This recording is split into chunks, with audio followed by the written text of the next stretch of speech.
जो उपलब्ध रहता है, उपलब्ध होता है, वह छूटा रहता है। जो छूटा रहता है वो उपलब्ध रहता है। आपकी क्या स्थिति? जो उपलब्ध होता है सदा, वह तो छूटा रहता है।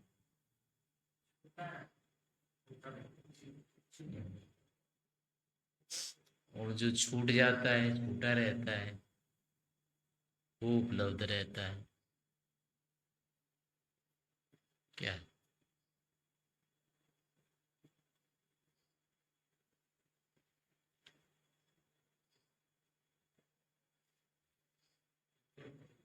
है?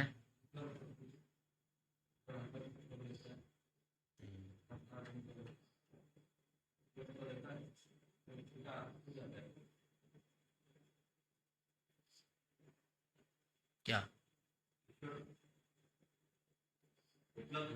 हम्म, हम्म,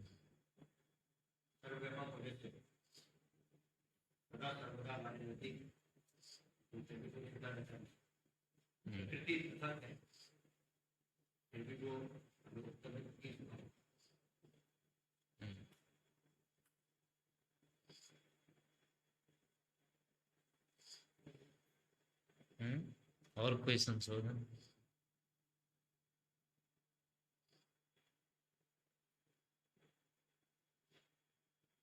नहीं,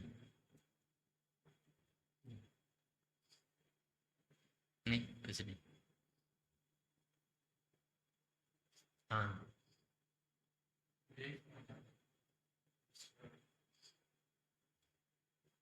अच्छा, ये भी हो सकता है जैसे सांसारिक वस्तु उपलब्ध होने के बाद भी हमें छूटी जाती है। ईश्वर हम पहले अगर ज्ञात ना हो हमसे हमें छूटा लगे लेकिन फिर भी वो हमारे सब कुछ अच्छा, घर अभी आपसे छूटा हुआ है या पकड़ा हुआ?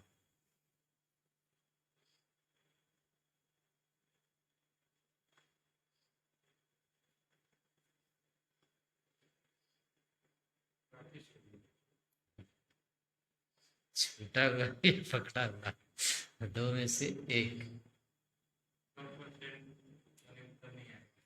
नहीं आएगा। नहीं आएगा। आएगा। क्या है, अभी छूटा हुआ है या पकड़ा हुआ है? हैं? नहीं है। कहाँ है घर? ऊपर है, नीचे कहाँ है? पुस्तक में है? तो फिर आपसे, आपकी पकड़ में कहाँ है?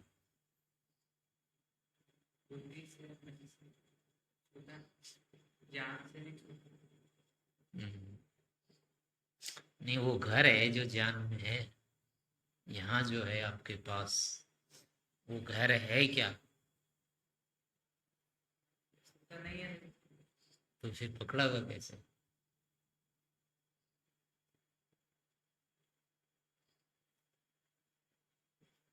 जो पकड़ा हुआ है वही है क्या घर? ये जो वहां है वो है। घर कौन सा है? हम्म, वो तो नहीं है आपकी पकड़ में। या है, पकड़ रखे हैं अभी? छूटा हुआ ही है ना। यहाँ जो पकड़े हुए हैं वो घर का क्या है? पूछ है वो तो। घर का ज्ञान है ना, घर थोड़े है।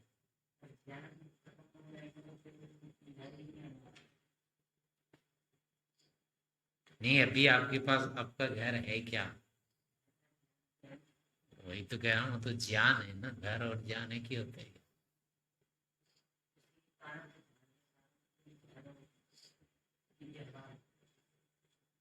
व्यवहार होना, वस्तु होना एक ही चीज है क्या? ज्ञान और वस्तु एक ही है। तो फिर है तो भिन्न, हम्म, लेकिन हमारे ये जो यहाँ से शब्द, अर्थ और ज्ञान, ये तीनों क्या होते हैं? भिन्न होते हुए भी घुले मिले होते हैं। और ये किसके लिए? कौन सा विशेषण दिया वहाँ? जो सब लोग बुद्धि वाले उसके हम्म, इसका मतलब ये कौन सी बुद्धि है? ये ही लौकिक बुद्धि है। ज्ञान अलग है, अर्थ अलग है,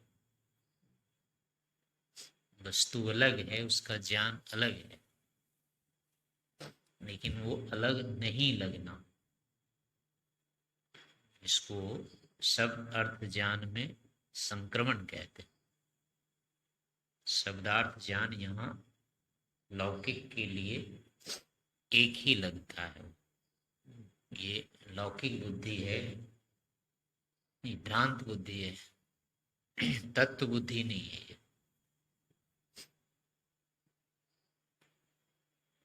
वस्तु का ये ज्ञान है, उसके संस्कार हैं ज्ञान के, ये रहते हैं। वस्तु जितनी भी है वो शरीर तो चलो साथ में है, शरीर इंद्रिया प्रकृति भी इतनी मात्रा वाली साथ में है। बाकी जो कहीं घर है, परिवार है, बाकी दूसरी चीजें हैं, ये सब अलग अलग है, ये साथ नहीं है। साथ तो जितने के साथ संयोग है, सन्निकर्ष जितने के साथ वही साथ, जिसके साथ सन्निकर्ष नहीं है वो अलग है, कटा विच्छिन्न है। तो लौकिक चीजें जितनी भी रहेगी जो हमारे शरीर पूर्वक संबद्ध होती है वो तो कटी ही रहती है सब।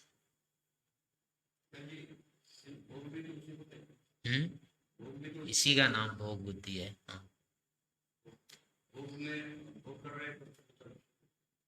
भोग हो रहा है उसका। हाँ, जो लग गया कि अलग है तो अब वर्ग हो जाएगा ये, मुक्ति हो जाए, वही मुक्ति है फिर। जब तक ऐसा नहीं लग रहा है तब तक समझो भोग बुद्धि चल रही है। सत्य पुरुषयो त्यंता संप्रणयो प्रत्या अविशेष। ज्ञान में भेद नहीं होना, मैं और विषय में भेद नहीं लगना, ज्ञान और बुद्धि और पुरुष में। यही क्या है? भोग की स्थिति, बद्ध अवस्था यही। ये दोनों अलग अलग लग जाना ही अपवर्ग है, मुक्तावस्था। तो सांसारिक लौकिक पदार्थ स्वरूपतः हमसे अलग अलग होते हैं, लेकिन उनका ज्ञान हमारे पास रहता है हर समय। जब तक स्मृति उठ रही है तब तक इनका ज्ञान हमारे पास रहता है। और केवल इतने का नहीं रहता है, पूरे संसार का रहता है। जितने को हमने जान लिया है प्रत्येक क्षण सबका ज्ञान हमारे पास रहता है। तो वस्तु से तो कटे हुए रहते हैं, लेकिन उसके ज्ञान से केवल संबद्ध रहते हैं, यानी उस जो कटा हुआ है वो उपलब्ध रहता है। और ईश्वर जो है वो द्रव्यतः वस्तु रूप में उपलब्ध रहते हैं, संबद्ध, लेकिन ईश्वर का ज्ञान नहीं रहता है, अनुपलब्ध होता है। तो दोनों ही अवस्थाएं क्या है? उल्टी स्थिति है। इसका कारण ये क्यों होता है ऐसा? मिथ्या ज्ञान के कारण से। यही अज्ञान होता है, इसी को मिथ्या ज्ञान कहते हैं। तो मिथ्या ज्ञान जब तक रहेगा तब तक ये स्थिति रहेगी, और तत्व ज्ञान यदि हो गया तो फिर ये स्थिति नहीं रहेगी। वस्तुतः जो है वस्तुएं अलग अलग, जो अलग अलग है वो अलग अलग रहती है, पर हम उसको जानते नहीं है कि वो मेरे से अलग है। बाद में क्या होगा, ज्ञान केवल हो जाएगा कि ये अलग है मेरे से। ज्ञान तब भी रहेगा उनका, ऐसा नहीं कि उनका ज्ञान भूल जाएंगे। कोई सन्यासी हो जाता है या घर छोड़ देता है, उसका अर्थ नहीं है कि उसको घर का याद नहीं होती है, उसको घर की याद उसको रहती है तब भी। लेकिन घर के साथ पहले जो रहता है वो एकात्म में रहता है, वो एक अलग ज्ञान है।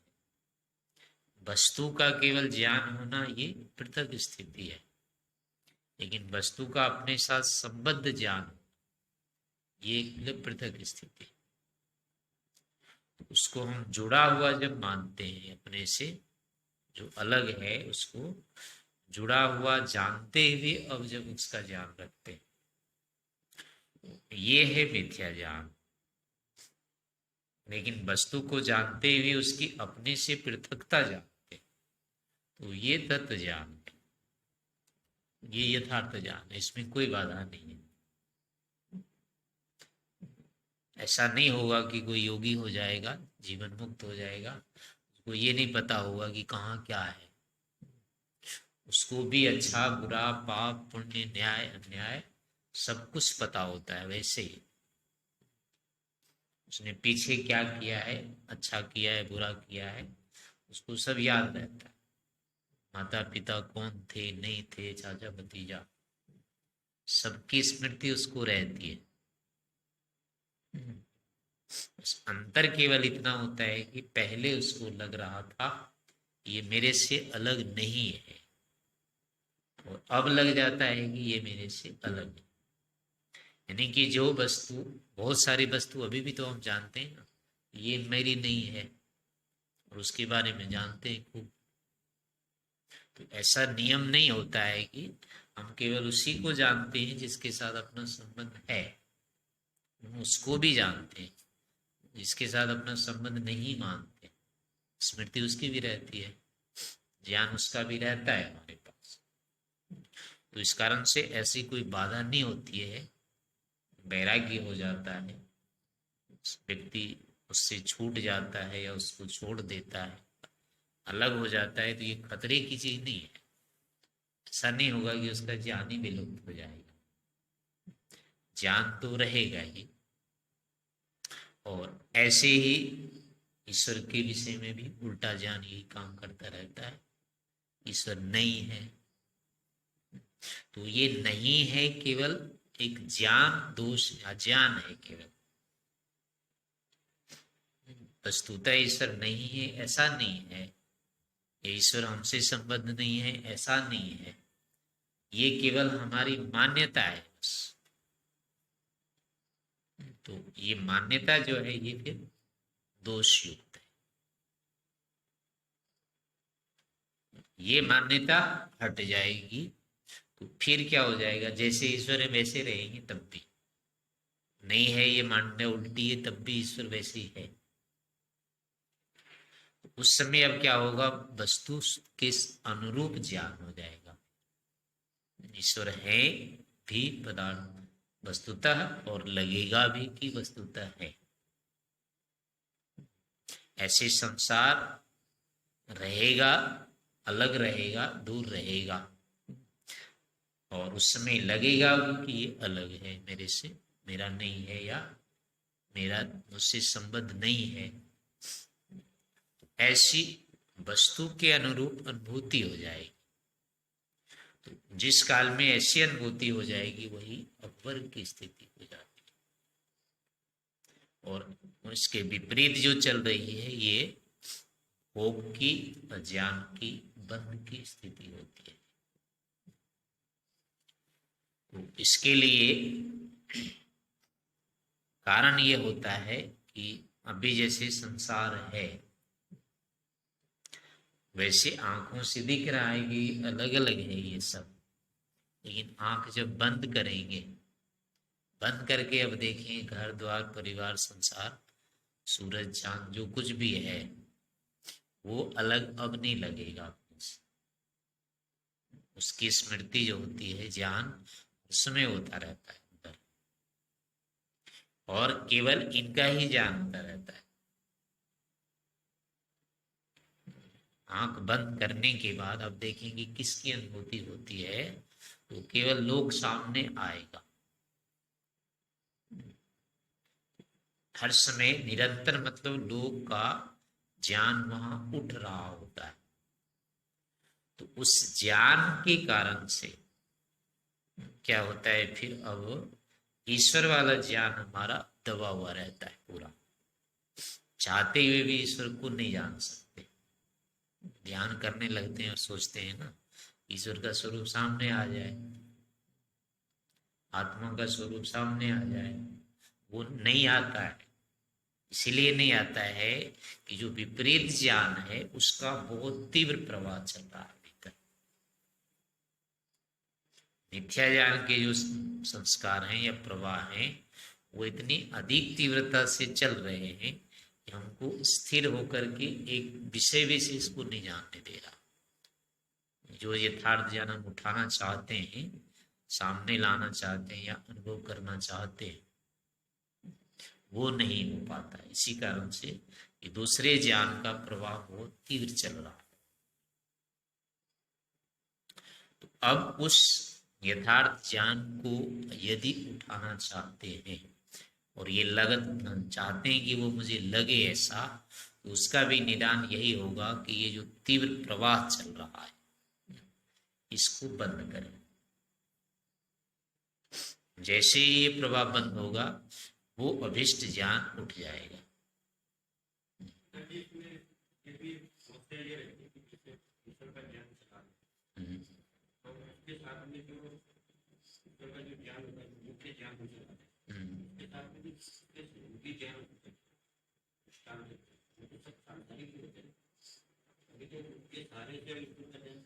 उसमें भी ये होता है कि ईश्वर का ज्ञान जो उठा रहे होते हैं तो वो तो लगता है कि हम बल पूर्वक प्रयास पूर्वक उठा रहे हैं, अनायास उठ रहा है, ये स्थिति नहीं होती है। लेकिन जो उसका विरोधी ज्ञान वहां है वो अनायास रहता है वहां। तो इस कारण से उसके बारे में निश्चय नहीं होने देता है। भले ही ईश्वर का ज्ञान कर रहे हैं और उससे संबंध अवान्तर ज्ञान दूसरा भी हो रहा है, लेकिन होते हुए भी अभी वो स्थिर नहीं है। स्थिर नहीं होने के कारण वो निश्चय नहीं होने देगा। निश्चय नहीं होने पर यथार्थ जितना चाहेंगे जानना उतनी अनुभूति नहीं होगी। उसमें बल पड़ेगा, दबाव लगेगा, उसमें ज्यादा करेंगे तो थकान सी भी हो जाएगी, सिर दर्द हो जाएगा, ऐसी सारी स्थितियां होगी। और कुछ काल तक के लिए ही उतना कर पाएंगे, थोड़ी देर के लिए संकल्पित रहेगा, बाद में सिर बनाने लग जाएगा। हाँ, तो उसका कारण यही है कि जो अभी वास्तविक ज्ञान जो होना चाहिए, ज्ञान की जो स्थिति है वो वाली अभी नहीं बनी है। अभी भी यहाँ मिथ्या ज्ञान ही प्रभावी है। इस कारण से ऐसा ही होता रहता है। तो इसका निदान फिर यही होता है, दूसरे पाद में आ गया है,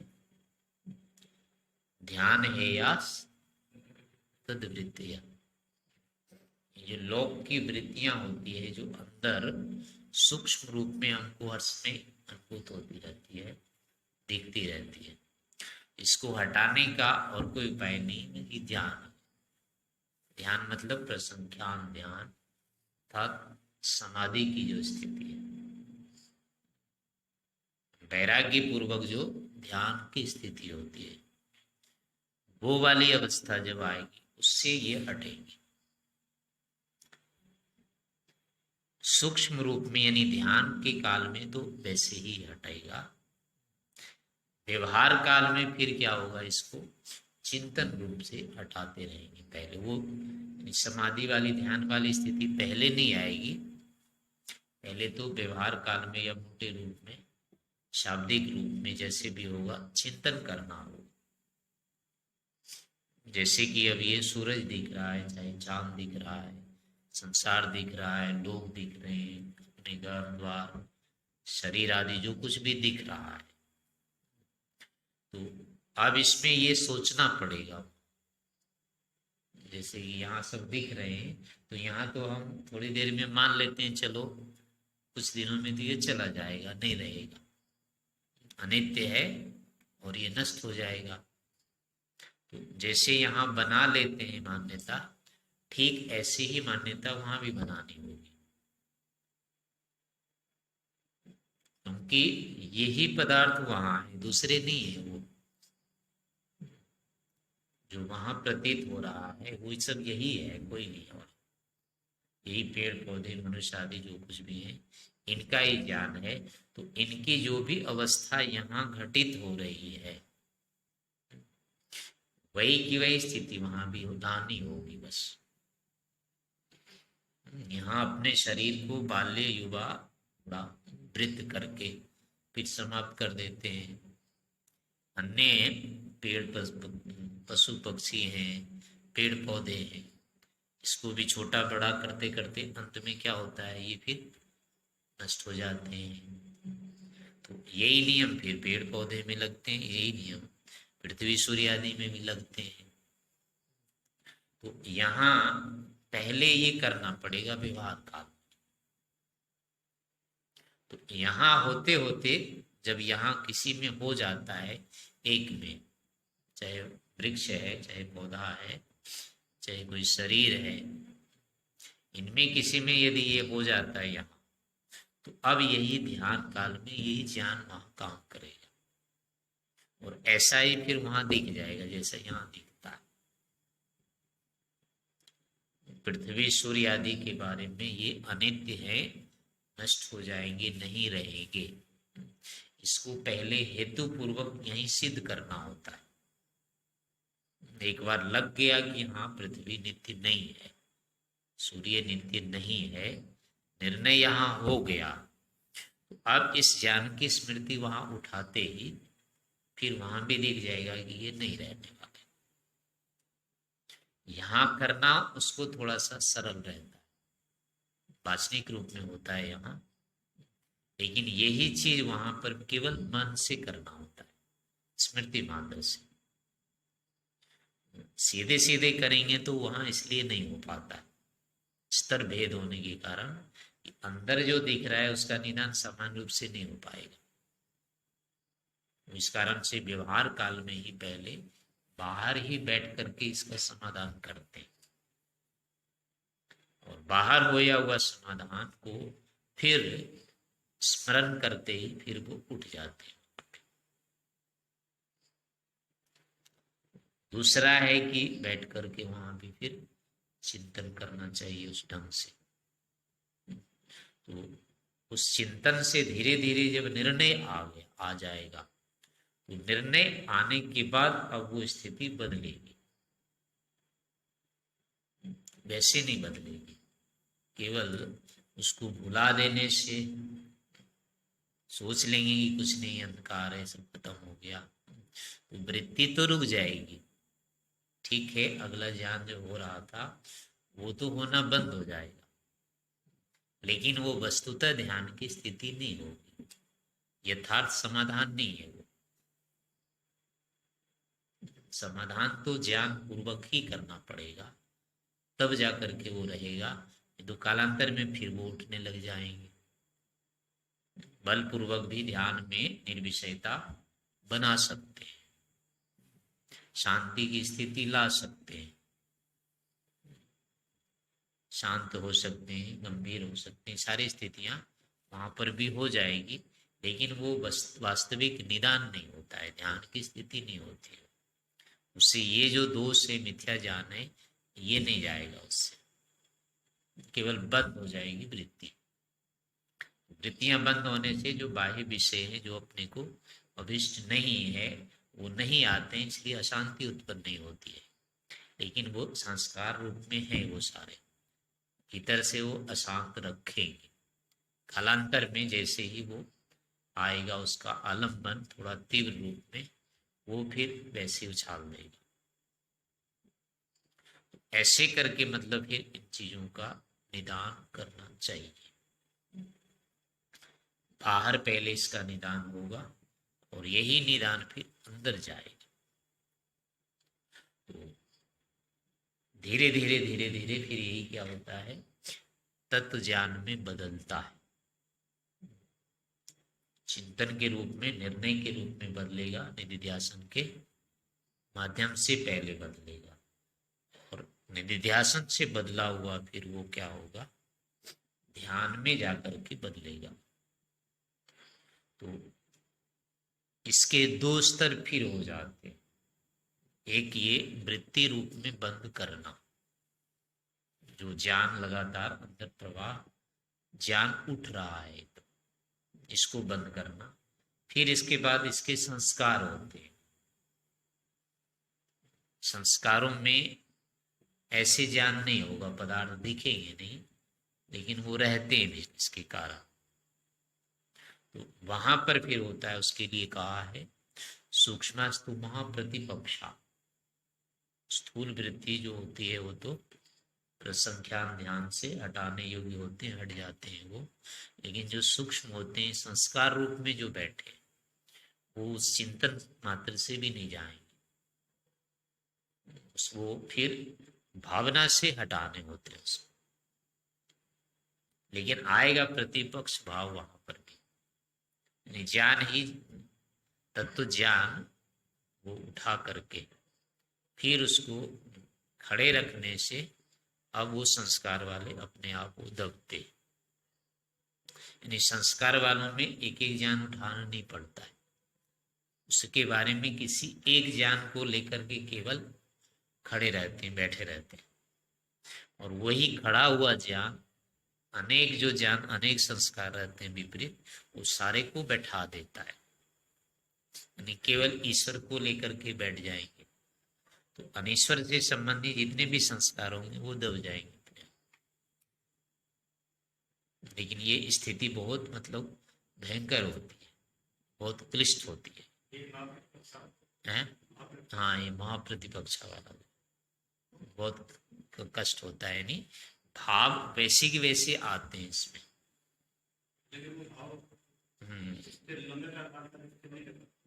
करते करते होते हैं, यानी उसमें साक्षात लगेगा आपको। शरीर यदि छोड़ना है तो जैसे छूटता है शरीर, वैसे ही लगेगा वहां पे। मृत्यु की स्थिति जैसे करनी है निश्चित, तो साक्षात मृत्यु की जैसी अनुभूति होगी। हाँ, और वो मानना ही पड़ेगा। हाँ, वैसे होगा, वैसे दिखेगा वहां, और वो स्वीकार करना पड़ता है।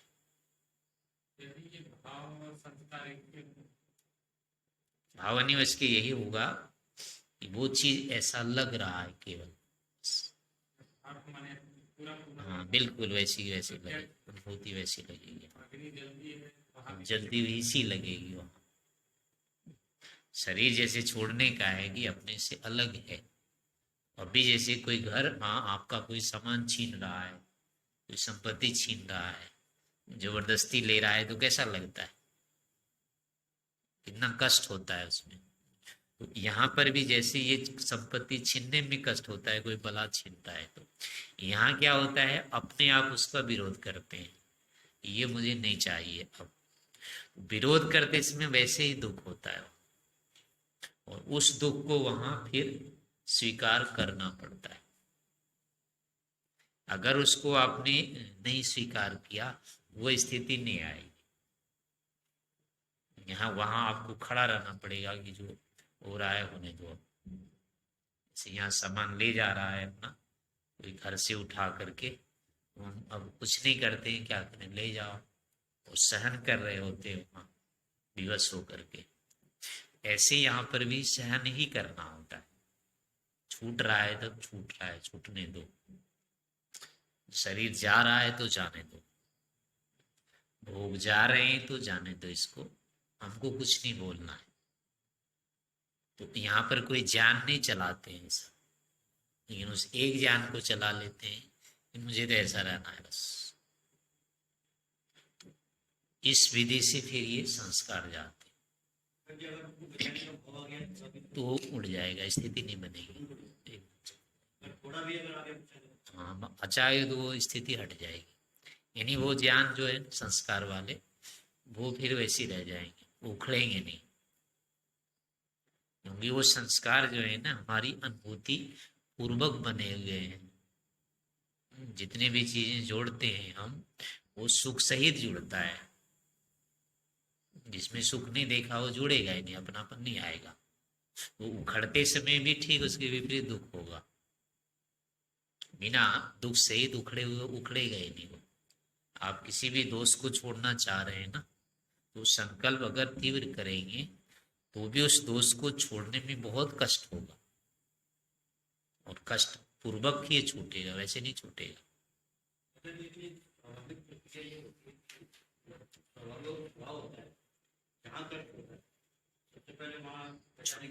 बच जाते हैं, हाँ, छोड़ देते हैं ना उसको। तो छोड़ते ही मतलब अगले स्तर का जो ज्ञान उठना चाहिए ना, वो नहीं उठता है फिर। लेकिन उसको यदि आपने कर लिया सहन, तो थोड़ी देर के बाद अब लगेगा कि हाँ हो गया ये, अब नहीं बचा। फिर अपने लगता है अब मैंने कर लिया इसको, मैं पूरी तरह से सुरक्षित हूँ, और ये फालतू के थे मेरे बस। जैसे शीतकाल में जैसे नहाने का होता है ना, कपड़े उतारते हैं, नहाना है ठंडे पानी में, तो कैसा लगता है? लगता है आज नहीं नहाते, कोई बात नहीं, रहने दो। और जैसे जैसे नहा लेते हैं फिर दूना लगता है ना, उत्साह बहुत अच्छा हो। ठीक ऐसी स्थिति उसमें भी होती है। पहले जब हटाने लगते हैं तो ऐसे भयंकर लगता है, ये नहीं होगा। लेकिन फिर भी जबरदस्ती नहीं, बलात् करना पड़ता है, उसको छोड़ना ही है। घर आदि जैसी अभी स्थितियां बनी हुई है आपकी, कि मोटा मोटी में तो छूटा है, केवल अभी अंदर वो है अभी बैठा, वो तभी छूटेगा, इसी स्थिति में आके छूटेगा, भयंकर रुलाएगा, ऐसे नहीं छूटेगा ये। मन में आपको संकल्प करके बैठना होगा कि मुझे नहीं चाहिए घर, तो ये एक बार रुलाएगा भयंकर। और उसमें अगर आप स्थिर रह जाते हैं तो उसी समय घर छूट जाएगा, फिर नहीं वापस आएगा। लेकिन एक बार रुलाएगा भयंकर, तब आंसू भी आ सकते हैं, हो सकता है बेहोश भी हो जाओ। डर लगता है, भयंकर डर लगेगा उसमें। जो शांति अभी नहीं होगा, बहुत दिन बाद करेंगे इसको, अभी तो होगा भी नहीं, कर भी नहीं सकते। ये बहुत बहुत सूक्ष्म होता है। हाँ?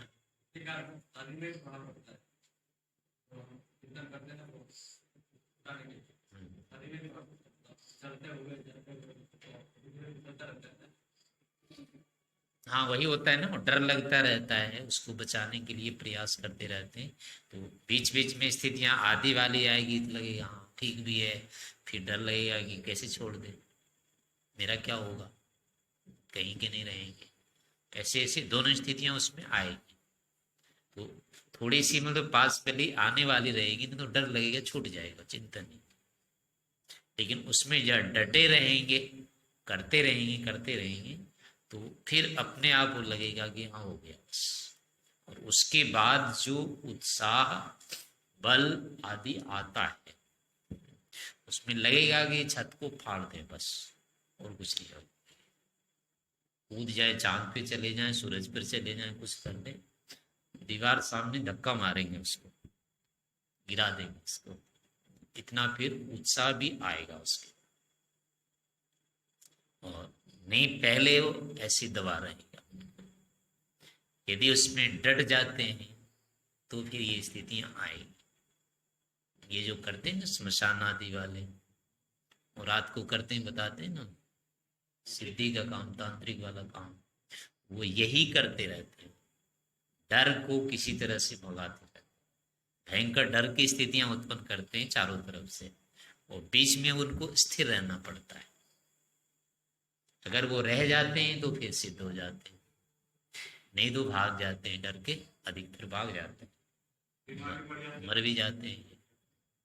लेकिन जो रह जाता है उसका ये आत्मल बन जाता है और कुछ नहीं होता, मानसिकता होती है। फिर वो व्यक्ति आगे नहीं डरता है, सारी स्थितियां दिख गई जो होना था, अब उसके आगे होती नहीं है स्थिति, अब वो फिर विपरीत नहीं आते हैं, विपरीत